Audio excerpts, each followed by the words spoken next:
God is as close as your next prayer. Prayer is the weapon that God has given His children to wage war in the heavenlies. Church of Jesus Christ, stop whining about the attacks on your life by the prince of darkness and put on the whole armor of God in Ephesians 6. Attack, attack, and then attack again, and then attack again, and crush him and drive him out of your life.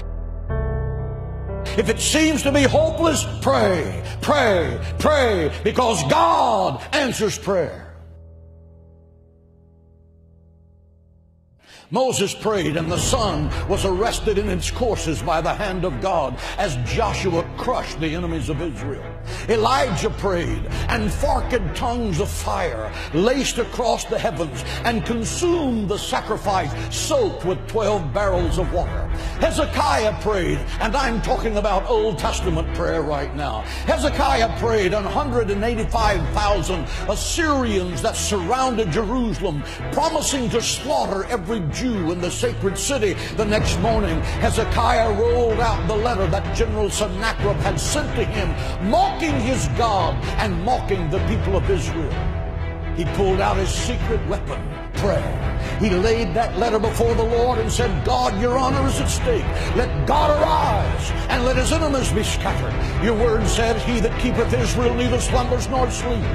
And that night, the death angel from heaven came and swept through the camp of the Assyrians. He smote the sentry standing at his post. He smote the infantry slumbering in their tents. He smote the generals as they made their battle plans to destroy the sacred city. The next morning, when Hezekiah looked over the sacred walls of the city of Jerusalem by the dawn's early light, he saw 185,000 dead men, because the angel of God passed by that night. Why? Because one man, he stopped an army and turned the destiny of a nation around, and you can too.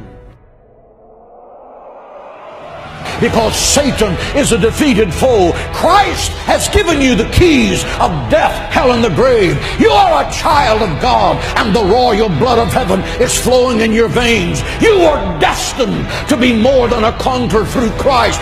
Think like it, act like it, and talk like it every day of your life. And believe that God can do the impossible. Jesus said, my house shall be called a house of prayer. If you want power with God, learn to pray. If you don't know how to pray, you will never be successful. I have preached the gospel of Jesus Christ for 44 years. I have preached in football stadiums packed with 75 to 80,000 people. I have preached in the beautiful cathedrals of Rome. I have preached in the mud huts of third world nations. I have preached to millions of people around the world by radio and television. Why did it happen?